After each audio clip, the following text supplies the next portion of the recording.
And so no, I've clipped that off because that was a perfect 5-minute intro.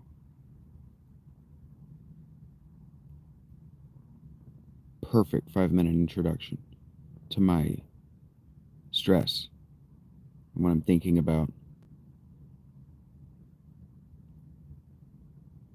And because I'm always beginning at first impressions, because I'm right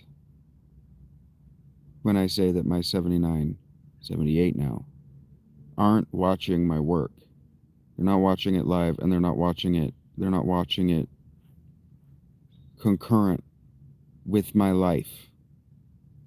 So they'll watch an old video where I'm upset at somebody who's not them, and then they'll lash out at me because they weren't there to save me. And it's like, it's not my fault you don't show up to the channel.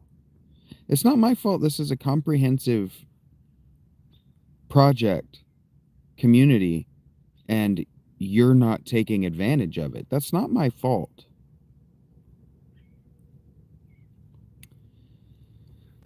And so anyway, she pays me, and what she doesn't understand is that when she pays me, because it's the way it works, the way the pattern works, is every Sunday afternoon, I text her that I hope her day's going well. And then and now you might tell me that I'm taking advantage of her because I know that she's a college-educated white woman and a bleeding heart liberal from Asheville, North Carolina. But she was also my employee for about a year, and she was the only person that I've ever worked with who even made an effort to maintain a relationship after I left. Because what you have to understand is that I keep talking to you about leadership and leadership and leadership and leadership positions and leadership, my leadership experience. And what you don't understand is that because I'm an experienced and qualified and actually very good leader, I grew up around leaders. My father was in the military. My father was a business owner. My father was a coach of football and baseball when I was a youth. I grew up around leadership. But my father and I also used to talk coaching.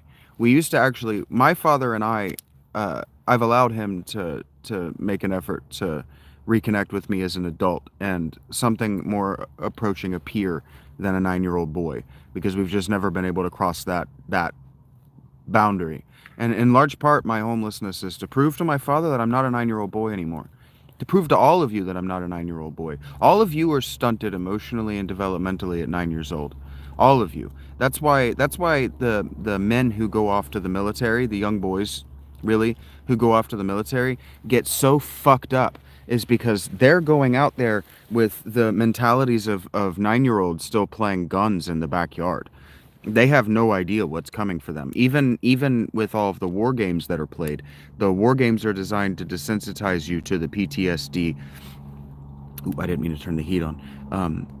To desensitize you to the PTSD of the actual war fighting, but what they do is they make it feel like it's safer than it really is, than a live fire combat zone is. And look, I can speak knowingly because my dad came back hurt. My dad came back seriously psychically wounded because he was too young for military service. And so what she doesn't understand is that when I text her to say hello, I am genuinely not texting her to ask for money. I am genuinely texting her to say hello. But because she gives me money, the conversation always comes up. Well, how's your money? How's your money? And I'm always telling her that I don't need money. I'm always telling her I don't actually need the money. Because if you approach me, like if that person that popped in for a second had taken the time to listen, I always will tell you, well, I don't actually need the money. And so when I talk about I need the money, I need the money, I need the money, I need the money, I'm doing that to build urgency, because a lot of people, you don't understand, you just don't understand sales. If it doesn't seem urgent, no one's going to buy. And so what I always do, especially for repeat customers, like I was watching